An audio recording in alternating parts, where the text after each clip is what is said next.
Então, ok, a gente vai dar início a esse momento tão especial para a gente aqui, que é receber o Arapuã Neto, né? Para falar sobre a visão dele sobre o futuro da educação. Então, o Arapuã, gente, ele é administrador de empresas, especialista em gestão empresarial e gestão estratégica de inovação, possui diversas certificações internacionais na área de empreendedorismo, na área de inovação e na área de liderança. É também um apaixonado por marketing, por empreendedorismo, startups e gestão de gente. Aos 25 anos, assumiu a reitoria do Centro Universitário Augusto Mota, mais conhecido como Uniswan, e que a gente tem o prazer de ter como cliente. Movido pela capacidade de realizar e impactar o próximo positivamente. Eu achei essa forma de apresentar o Arapuã linda, que eu acho que é a cara dele, né? Eu queria que ele falasse um pouquinho, antes da gente falar sobre o futuro da educação, de quem é o Arapuã. Então, cara, eu sou essa pessoa assim, eu gosto realmente de conhecer gente, de estar me conectando, conversando, sabendo como é que eu posso ajudar as pessoas, né? Meu avô sempre me disse que esse negócio de educação assim, é uma força muito grande, porque a gente mexe com a vida das pessoas, com o sonho das pessoas, né? Então, a gente tem que sempre encontrar formas de ajudar. Fazer o que eu faço hoje, de fato, retrata o meu propósito, o que eu gosto de fazer, assim, não me vejo fazendo outra coisa, apesar de ter outros negócios, assim, que eu me relaciono de uma outra forma, né, mas fazem sentido com o que eu acredito, mas aqui, cara, assim, educação, Uniswan, é o meu negócio de verdade, é o que eu gosto de, é minha cachaça, né, como as pessoas costumam dizer. Arapuã, por que a educação? Existe um motivo? Como é que você descobriu que isso, de fato, seria algo que conectaria com o seu dom, com o seu talento, com aquilo que realmente te move? A minha família é uma família de educadores, né? A Uniswan foi fundada pelo meu bisavô, né? Eu sou a quarta geração da família hoje na reitoria da Uniswan. Então, assim, eu nunca me vi fazendo outra coisa, assim. Eu sempre, quando me tentava projetar minha vida profissional, eu sempre me vi na Uniswan, assim, não necessariamente na cadeira de reitor, mas na Uniswan, contribuindo de alguma forma. Meu avô, assim, para dar um exemplo disso, o meu avô, ele sempre falava o seguinte, assim, você vai entrar na Uniswan, você tem que cumprimentar as pessoas da entrada até a sua sala, né? Assim, e isso foi uma coisa que a gente foi educado assim, e as pessoas, quem está no nosso trabalha com a gente hoje, faz naturalmente isso, né? Então, eu tenho vários depoimentos de gente que vai lá visitar a gente e fala: ah, caraca, impressionante, eu recebi bom dia da entrada até a tua mesa, até a sala de reunião, né? Porque é essa simplicidade assim que acho que faz sentido para a gente. Para a gente entender e contextualizar um pouco mais os convidados sobre o que é o background do setor educacional, né, em si, que você já vem desenvolvendo aí ao longo da sua carreira, consegue nos ajudar a entender um pouquinho mais a Uniswan em números, a evolução, as bandeiras que a instituição de ensino defende? A Uniswan, ela tem algo em torno de 25 mil alunos, né? Falando de presencial, à distância, mestrado, doutorado. Então, a gente vai da escola, né, do ensino médio, primeiro, segundo, terceiro ano, até o pós-doutorado hoje, né? Nós temos 2 programas de pós-doutorado. Então, assim, a gente acredita, Fernanda, que a gente precisa dar acesso, né, às pessoas. Então, a gente tem um perfil de aluno que é um perfil que tem uma demanda social importante, né? Não dá para generalizar, mas que ele tem, e que a gente tenta construir nele, né? Porque é o propósito da Uniswan, que esse conhecimento que ele vai absorver nessa jornada de formação dele, ele tenha consciência que ele tem que devolver isso para a sociedade, né? Que ele tem que retribuir isso de alguma forma, né? Não é simples fazer isso, porque a gente tem que fazer com que as pessoas tenham esse mesmo discurso que a gente, né, que os professores, os funcionários, mas é uma construção, né? Então, como a gente falou antes, a questão do propósito da cultura é muito forte, e como é que a gente executa isso no dia a dia, a gente consegue fazer com que as pessoas tenham essa naturalidade para falar da mesma forma que a gente fala, né? Então, a gente tem várias bandeiras, assim, eu diria, né? Essa bandeira do acesso, a bandeira do give back, né, deles terem que devolver para a sociedade isso. A gente hoje, diante de tudo que a gente está vivendo, né, antes mesmo dessa pandemia e dessa última acontecido relacionado ao racismo, né? A gente adotou um instituto para ajudar a gente a discutir esse assunto dentro da universidade, né? Então, a gente tem maioria hoje de negros como nossa base de alunos. Então, assim, a gente tem que garantir e trabalhar para que eles tenham as mesmas oportunidades, para que a desigualdade reduza. Então, isso é algo que a gente está trabalhando forte e fazendo a nossa parte. Eu diria que todo mundo tem que fazer a sua parte, mas a gente está fazendo a nossa parte nisso e de uma forma orientada, né? Porque é importante. Eu sempre, quando eu toco nesse assunto, eu falo assim, não é para ser marketing, não pode ser marketing, tem que ser, de fato, algo que verdadeiro, que transmite o que a gente de fato é, né? Teve um evento que você participou, chamado Fórum de Lideranças, Desafios da Educação, em 2018. E eu estive falando assim, para mim, captar estudantes talvez seja a ponta mais fácil do negócio. Geralmente, com uma campanha bonita, investimento, é possível atrair o perfil de aluno desejado pela IES. O desafio está em reter esses estudantes, ou seja, a outra ponta. É preciso ir além de questões como preço ou conteúdo em sala de aula. O foco tem de estar nas pessoas. Na Uniswan, alinhamos todos os setores de forma transparente. Independentemente de colaboradores acadêmicos ou da parte corporativa, todos estão engajados nessa mesma causa. Conta pra gente, como é que você consegue criar esse engajamento? Como é que você consegue fazer isso acontecer na prática? Cara, muito difícil, né? A gente, ainda mais nesse momento que a gente vive hoje. Mas eu acho que o segredo, e a gente está no caminho disso, acho que a gente nunca vai atingir 100% disso. Isso é uma coisa, são ciclos, né? Mas eu vejo que o importante nisso está em você atrair gente, pessoas para trabalhar com você e atrair alunos que entendam a proposta social da instituição, né? Proposta social não quer dizer assistencial, né? Social, assim, da vocação da instituição. Então, assim, eu acho que tem diversos perfis de instituição para os diversos perfis de alunos, né? Então, eu vejo que cada vez mais os alunos, eles buscam as instituições que eles têm mais afinidade. E eu acho que é assim que deve ser, né? Então, não dá para... E aí, quando isso acontece, esse processo de captação e retenção, ele ganha uma força grande porque é um movimento meio que conectado, né? Então, assim, a gente está vendo um momento muito delicado da pandemia, da questão de redução de mensalidade, por exemplo, né? Então, a gente, por exemplo, aqui na Uniswan, a lei, inclusive, das mensalidades caiu agora, né? O projeto de lei caiu inconstitucionalmente. Mas a nossa proposta de desconto das mensalidades, ela já é acima do que a lei diz, né? Então, quando o aluno faz a conta lá, e aí eu acho que o aluno tem que fazer essa conta, ele percebe que a gente tem essa proposta já superior à lei. A gente fez mesa de negociação, a gente conversou com os alunos, a gente montou isso. E de forma muito aberta e transparente com os representantes dos alunos. Porque é isso, assim, se a gente já faz isso porque a gente acredita, assim, você acaba tendo que explicar menos, os próprios alunos transmitem essa explicação, né? É lógico, nem todo mundo entende dessa forma, cada um entende de um jeito, mas cada vez mais o que acontece nesse movimento de propósito, de cultura, de cada instituição se posicionar de acordo com o seu perfil verdadeiro, quem vem para a gente, como aluno, ou como funcionário, ou como professor, ele vem porque ele acredita nesse movimento, né? Então, as coisas acabam se aliando e funcionando de uma maneira mais tranquila, vamos dizer assim, né? Então, assim, não é simples, nunca vai ser. Eu lembro que eu falei lá nesse evento, eu fiz uma pergunta assim, para as instituições de ensino, que era um evento para instituições de ensino, né? Eu perguntei assim, qual é o tamanho do seu time de captação, né? E de retenção? Aí, 20, 30, 10. Eu falei assim, não, é a empresa inteira. Porque tá todo mundo nesse bolo, todo mundo está captando o tempo inteiro, né? Você está conversando, está captando, você está atendendo o aluno, você está tentando reter. Eu estou aqui na rede social, todo dia eu atendo 5, 6, 10 alunos aqui e dou encaminhamento nas questões dos alunos, né? Então a gente está o tempo inteiro. Então o time inteiro tem que ter essa consciência de que essa não é a minha responsabilidade, né? Não sou eu que faço isso. Não, cara, o setor que faz isso, eu vou te levar até lá, eu vou te encaminhar para lá.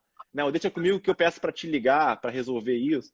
Então, é assim que eu faço e é assim que a gente tem tentado fazer com que o nosso time faça isso também de uma forma natural. Isso é algo que o gestor tem que fazer, né? Então, eu faço, outros gestores começam a fazer, os coordenadores de curso começam a fazer e por aí vai, né? Então, isso sim, isso é baseado em exemplo, eu diria. Se fosse para você classificar hoje o seu tempo de atuação, onde você parte, assim, qual que é a atividade que você passa a maior parte do seu tempo fazendo hoje na Uniswan? Cara, eu diria que eu tô 80% do tempo desdobrando cultura. 80% do meu tempo eu tô falando com o professor, falando com o aluno, falando com os administrativos, o tempo inteiro, assim. Eu fiz essa semana, eu abri 5 vagas para uma espécie de uma mentoria, vamos dizer assim. E aí eu recebi professores ou funcionários que se inscreveram para ter uma hora de conversa aleatória, né? Ideia que ele quiser ter, o que ele quiser falar, a gente falou sobre tudo isso, né? Então, assim, é sempre tentar estar muito próximo para ouvir e para entender, né? Então, o meu desafio como reitor é esse, assim, as áreas têm seus indicadores, suas metas, tudo desenhado e traçado, e esses gestores têm com seus times como conduzir essas metas. Eu tenho as minhas metas como reitor, que eles trabalham em conjunto para entregar essas minhas metas, né? Então, assim, essa é uma relação de follow-up, né? Eu faço follow-up diário com todo mundo sobre isso. Mas o meu maior tempo de dedicação hoje está em desdobrar cultura da Uniswan, né? Não deixar que isso enfraqueça nenhum minuto e que as pessoas entendam isso e comecem a naturalmente falar sobre isso, né? E tem um setor específico, né, que eu comecei a conhecer um pouco mais da cultura de vocês através dele, que é o setor que a gente chama hoje de recursos humanos, né, que vocês chamam de gente e gestão. Isso. Conta pra gente um pouquinho por que de gente e gestão e como que esse setor hoje, ele te ajuda a fazer essa cultura acontecer na prática? E por que de fato ele é tão importante e estratégico para a Uniswan? Assim, o nosso RH virou gente de gestão, né? Por quê? Porque RH tem que entender do negócio, tem que entender de números, né? O RH que não olha de forma sistêmica, assim, não consegue contratar bem, não consegue trazer o professor adequado para aquela disciplina. Assim, então, é gente de gestão porque gestão para a gente, é baseado em pessoas, né? Então, se a minha área de gente de gestão, a nossa área de recursos humanos, tem essa visão do negócio, sabe como a gente pensa, vai trazer cada vez mais pessoas alinhadas com isso, né? Então, basicamente isso, né? E ensina, ajuda as áreas a como construir esse processo de liderança, né? E uma coisa interessante também dessa área, a Edna está até aqui assistindo, que é a nossa vice-reitora. Quando eu convidei a Edna para trabalhar com a gente, essa história é legal. Eu não falei tudo para ela, né? Como é que seria? Eu fui falando aos poucos, para não assustar. Porque ela é gente de gestão de mercado, assim, de multinacional. E aí, como ela foi entrando, eu fui apresentando, falando e tal.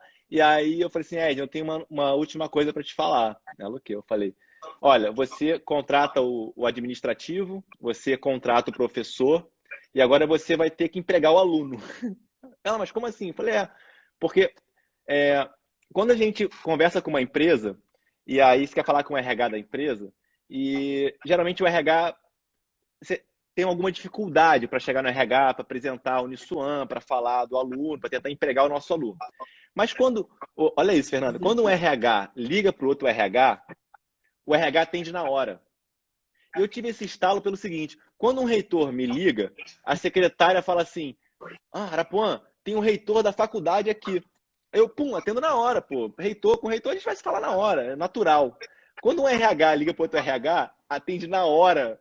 Então, a Edna conseguiu construir uma avenida de oportunidade com essas empresas, e aí a gente consegue hoje conversar melhor com essas grandes empresas e apresentar a área de carreiras que está dentro da área do nosso RH, de gestão, para que a gente possa aumentar a empregabilidade do nosso aluno, né? Que é o maior desafio dessa história toda, realmente colocar o aluno no mercado de trabalho, né?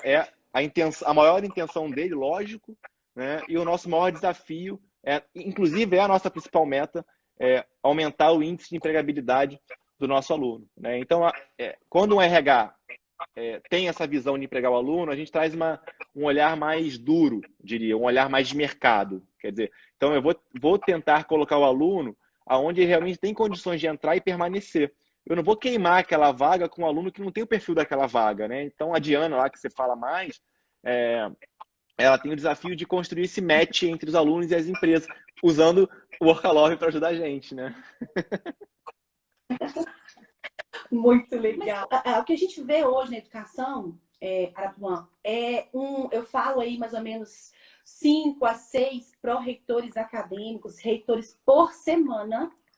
E quando eu conto para eles o que é a plataforma e por que é importante trabalhar a empregabilidade, eu já ouvi de reitores e pró-reitores, mas isso não é minha responsabilidade como instituição de ensino.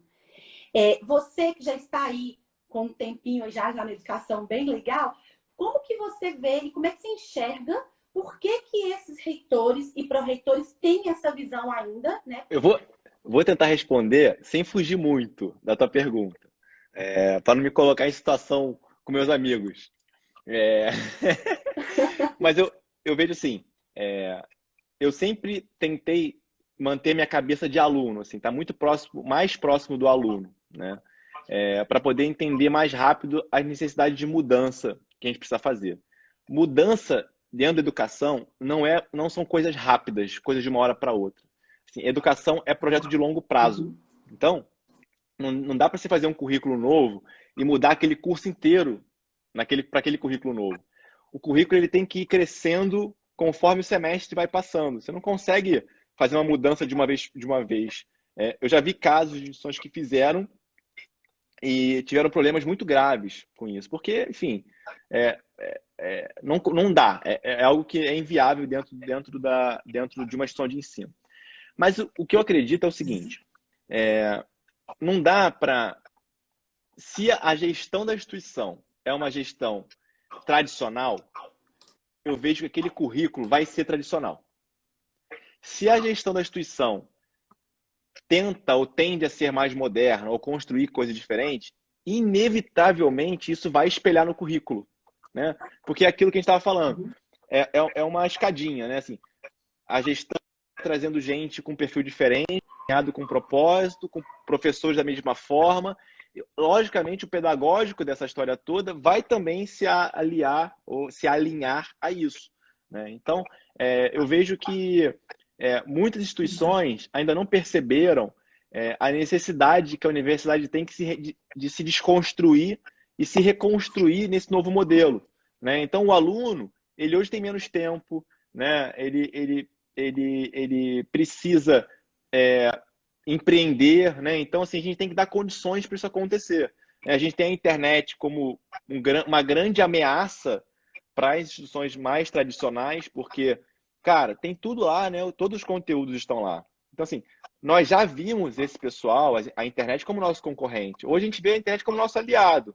Porque o que a gente quer nos novos currículos, principalmente, né? A gente fez algumas atualizações nos currículos tradicionais que estão vigentes ainda, mas nos currículos mais novos, a gente quer que o aluno venha mais para praticar, né? Que tenha um professor que consiga trazer a realidade do dia a dia para a sala de aula, que eles trabalhem em grupos, né? Que eles possam, enfim, problematizar essa sala de aula de uma maneira mais dinâmica, que seja menos aulas palestras e mais aulas dinâmicas. Quer dizer, o professor deixa de ser o único, né? O centro das atenções, o aluno passa a ser, e o professor vem facilitar esse conhecimento. Isso, Fernanda, não é nada novo. Isso é coisa de 100, 200 anos. Mas como é que cada instituição entende e adapta para a sua realidade. Olha né? só, e você acha que nesse momento que a gente está vivendo de pandemia, essa mudança, né, que é tão aclamada, e não só pelos estudantes, mas também pela própria comunidade em volta no processo todo, ela pode vir a acontecer mais rápido nas instituições de ensino hoje? Eu acho que sim, mas eu acho que ainda tem gente que não percebeu. Eu costumo dizer que nesse momento, algumas reflexões que eu tenho feito é que a gente está no mesmo momento. Quem estava mais à frente ou quem estava mais atrás, a pandemia colocou todo mundo aqui, ó, junto. Então a gente pode relargar, né? A gente pode começar de novo. Então, começar de novo, assim, a gente pode todo mundo começar com a mesma oportunidade. Então, sim, quem não foi pode ir agora para o online ou para o síncrono, ou para novas tecnologias, para o novo formato. Então, assim, esse modelo ao vivo ou modelo online é o melhor modelo? Cara, acho que cada um tem uma interpretação, cada um vai achar uma coisa. Hoje é o modelo viável, né? O nosso formato foi para uma aula ao vivo síncrona, né? Então a gente entra na hora da aula com o professor no ambiente remoto, né? Não é o ensino à distância, né? Quer dizer, o aluno não está na plataforma fazendo a hora que ele quiser. Ele tem os mesmos horários da aula dele no ambiente ao vivo. Então, é o melhor? Assim, não sei. É o que é viável agora e a gente está dando o nosso melhor para fazer com que aquela experiência seja, né, a melhor possível. Teve depoimentos de professores, sei lá, de 30 anos de casa, por exemplo, que não tinham uma boa relação com o computador, né, e que se emocionaram quando entraram numa aula ao vivo. Se emocionaram, né? Então, assim, cara, isso não tem preço, né? Isso não tem preço. Você conseguir trazer um professor de 30 anos de casa para um ambiente virtual e ele conseguir, pô, dar aquela aula, sabe, com a mesma vontade que ele dava no ambiente presencial. O que você enxerga aí para os próximos anos de principais desafios para a educação? Então, assim, eu não tenho dúvida que nós conseguimos, né? Acho que eu sempre falo assim, respeitando todos os sofrimentos que a pandemia trouxe, né? Assim, foi terrível para muita gente, para os nossos funcionários, para os familiares. A gente está acompanhando de perto isso, a gente sabe como foi, como está sendo.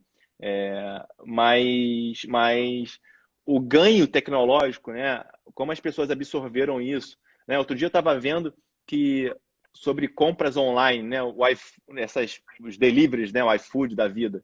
É, se eu não me engano, 30 milhões de novos usuários, né? E mais de, sei lá, 3 milhões de novos empreendedores que entraram nas ferramentas de delivery. Eu posso estar errando os números, mas são números absurdos, assim. Então, são pessoas que nunca compraram online, que passaram a comprar online. E empresas que nunca venderam online, que passaram a vender online. Quer dizer, na educação a mesma coisa, né? Quem não estava, foi. Como é que vai ser? Eu não sei como é que vai ser. Eu tenho certeza que vai ser diferente e que vai ser um mix disso, né? Eu fiquei pensando outro dia, Fernando, assim, no Rio de Janeiro, quando chove muito, as ruas alagam, né? Então, assim, é impossível se locomover no Rio nesses momentos. Já é quando não chove. Quando chove, então, é terrível. São Paulo, mesma coisa.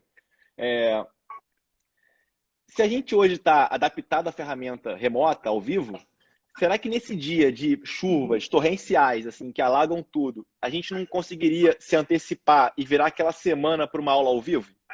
Hoje a gente conseguiria. Então, o prejuízo que o aluno teria de conteúdo, ele deixa de ter. E o risco, a gente coloca menos pessoas em risco, né? De ficar circulando nesses momentos complicados que a gente vive por falta de infraestrutura no nosso país.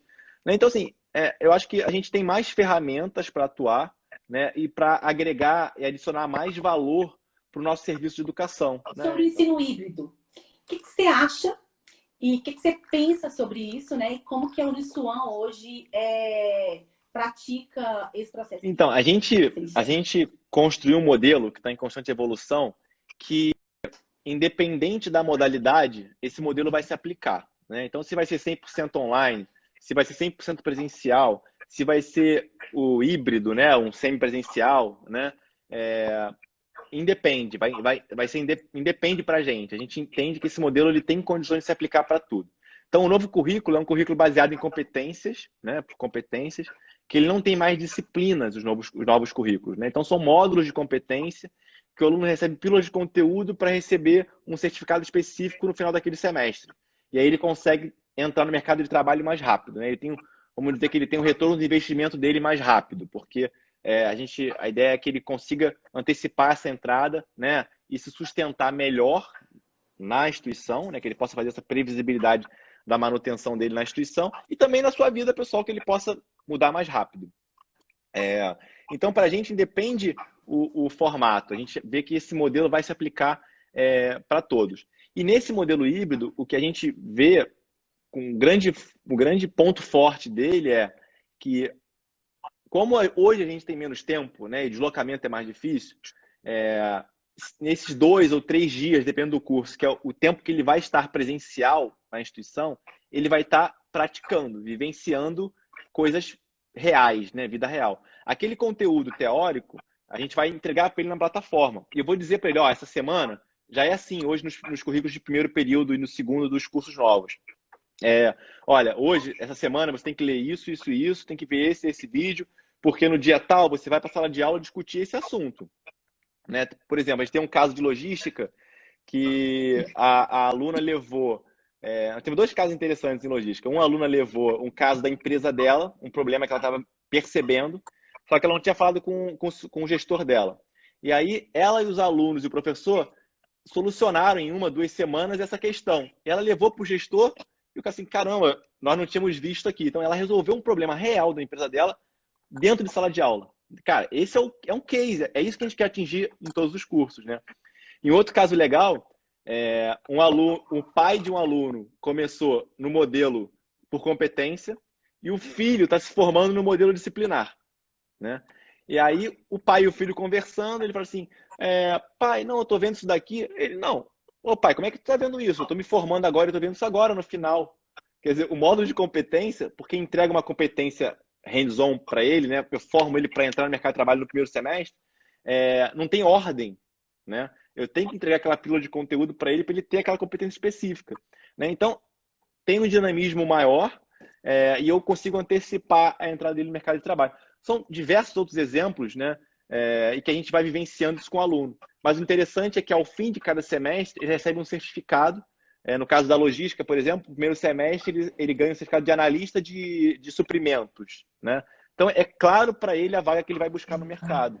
A gente sempre enxerga a Orcalog assim, né? A gente olha aquela plataforma e fala, nossa, se eu fosse hoje um aluno, com essa visão aqui que a Orcalog está me dando, né? Que a gente consegue ver exatamente essas competências e as possibilidades de atuação desde o primeiro dia de aula do aluno, para que ele consiga abrir o mindset, eu conseguiria ganhar muito mais velocidade na minha carreira e experimentar também mais rápido, até errando mais rápido mesmo, Sim. numa velocidade muito maior. Olha só, tem um contexto que a gente fala que hoje os investimentos que as instituições de ensino fazem, elas são predominantemente em plataformas que a gente chama de tradicionais, tipo LMS, CRMs, ERPs e etc. Como você acha que o mercado deveria ver isso? Como é que você acha que o mercado está vendo esses tipos de investimento e onde ele poderia, de fato, investir em quais tipos de tecnologia, em quais tipos de plataformas, ou até mesmo de processos ou de metodologias que podem vir a diferenciar uma instituição de ensino hoje no mercado brasileiro? Essa é uma pergunta muito boa, assim, porque eu lembro que quando a gente começou a falar de metodologias ativas, de sala invertida, e eu comecei a ver muita instituição pelo Brasil investindo muito dinheiro em transformar as salas de aula e estrutura física e tal. E assim, a gente olha para a Unisul, a gente tem, sei lá, 350 salas de aula. Né? Seria um investimento absurdo e um tempo muito grande para fazer isso. E eu sempre tive consciência de que quando eu finalizasse esse investimento, eu teria que estar fazendo um novo, porque eu tinha mudado de novo. Né? Então eu pensava assim, pô, sala invertida, tem que fazer grupo. E aí todo mundo só fazia com mesa redonda. Eu falei assim, por que não pega as carteiras que a gente tem e faz roda com a carteira? Já é sala invertida, né? Então, eu sempre pensei, Fernanda, em fazer com o que a gente tem. Lógico, tem coisas que são básicas que a gente tem que ter, né? No caso de vocês, assim, a gente não consegue estratificar o aluno dessa forma ou conectar com o mercado sem ter um sistema que ajude a gente. É humanamente impossível fazer algumas coisas na mão, né? Não tem, a gente tem que ter inteligência de software para ajudar a gente, né? E, enfim, todas as perfis que vocês colocaram dentro desse sistema. Então, assim, eu acho que tem muitas coisas que para operar são básicas, né? E aí, partindo disso, eu acho que a gente tem que fazer com o que é possível fazer com o que a gente tem. E não se frustrar porque não consegue investir em tal coisa, né? Eu lembro, há uns 6 anos atrás, quando a gente fez pela primeira vez o orçamento base zero na Uniswan, e a gente já estava, nós fizemos há 5 anos atrás, e a gente já estava tipo, há 3 anos tentando fazer.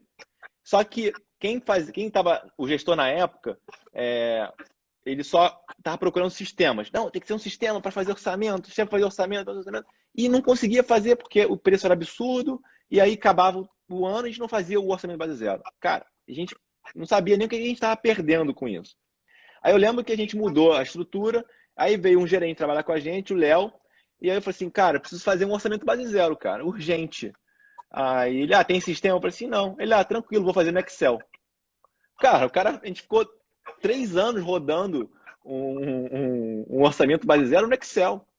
Quer dizer, o cara foi lá e fez o que ele tinha, né? Então, assim, e mudou a nossa vida, mudou a nossa forma de interpretar e de entender o Uniswan por dentro, conhecer os números, onde cada centavo tem que estar, o que a gente pode investir na sala de aula, o que a gente pode investir no professor. Sem essa inteligência do orçamento, a gente nunca poderia fazer minimamente o que a gente está fazendo hoje, ou está sobrevivendo nesse momento de pandemia. Né? Você tem uma ideia, a inadimplência, que em 2016 era 8%, a gente foi para 2017, 18 para 23%. E a gente está agora com 35% de inadimplência. Como é que você sobrevive com 35% de inadimplência? Né? Não sobrevive, mas a gente está conseguindo sobreviver porque a gente fez esse trabalho de casa lá atrás. E fizemos no Excel, fizemos na mão esse negócio. Né? Parece loucura, mas é o que a gente tinha. E funcionou muito bem. Funcionou muito bem. Hoje a gente tem um sistema de orçamento, né? Porque a gente aprendeu a fazer orçamento e implantamos um sistema de orçamento para dar mais autonomia para as pessoas, né? Então, tem 2 fatores que eu ia te falar sobre isso, ia te perguntar sobre isso, que é o aumento da inadimplência, que foi super expressivo, não só para vocês, mas para toda a educação num todo, né? Não só superior, mas ensino médio, todo o processo educacional, o setor educacional está sofrendo com isso. E a mesma coisa, o impacto da evasão, né? Porque uma coisa reflete na outra. Se fosse para falar assim, deixa uma mensagem final para os gestores do que você enxerga de visão, né, do futuro da educação e como enfrentar esse momento tão difícil que a gente está passando. Legal. Eu vi que aqui uma das pessoas que estão presentes aqui é o Carlos Alexandre, que foi meu professor na faculdade, e a gente discute semanalmente inúmeros temas, né? E a gente chegou a uma conclusão juntos, que é a seguinte, que acho que as pessoas têm que realizar isso. O nosso raio de influência, como instituição de ensino, era a sala de aula presencial, certo? Hoje, o nosso raio de influência é a sala da casa das pessoas. Fernanda, é impressionante. A gente está dando aula hoje e os pais estão assistindo às aulas. Tem mãe que conversa com o professor, tem pai que assiste a aula com o filho, né? Está interessado em ouvir aquele tema. Ok, alguns devem estar lá olhando ver se seu filho está estudando mesmo.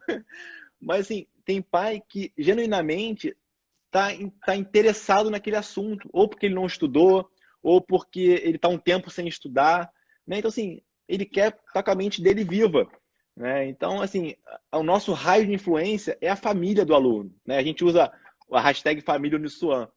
Porque é isso, assim, a gente está cada vez mais dentro da casa das pessoas. A gente falou que nós somos a segunda televisão hoje nas casas, né? É verdade. Então, assim, cara, a gente pode trazer o pai, a mãe, o irmão, o primo, para fazer algum curso livre, gratuito, barato. Não precisa ser caro, assim, nada disso, não é preço, é valor, né? Assim, eu acho que o nosso aluno, ele vai ver cada vez mais valor na Uniswan se a gente, de verdade, conseguir atingir a família dele, né? Fazer a família dele ver valor também na gente, né? A gente sabe, tem, por exemplo, alunos que a família inteira se junta para pagar a faculdade dele, porque a primeira pessoa da família está na faculdade, né? Cara, então assim, nada mais do que justo do que a gente oferecer alguma coisa diferenciada para o pai, para aquele pai, para aquela mãe, para aquela avó, para aquele avô, né? A gente tem uma disciplina na Universidade da Terceira Idade que os mais experientes, né, os idosos, podem assistir aula na graduação. Eles fazem aula avulsa em alguma disciplina na graduação, né? Então, essa é a minha mensagem, assim, gente, nosso limite não é mais a sala de aula presencial, é a sala da casa das pessoas. Cara, e que oportunidade que existe aí, né? Eu não tinha visto, assim, não tinha ouvido ainda ninguém falar sobre essa visão da forma que você está falando, né? A mudança que é. Não, a gente está agora dentro da casa das pessoas. Olha só o leque de oportunidades que a gente tem. Então, não são só desafios. Desafios existem, ok? Mas olha só o tanto de oportunidades que você colocou aqui pra gente. Excelente, fantástico, fantástico.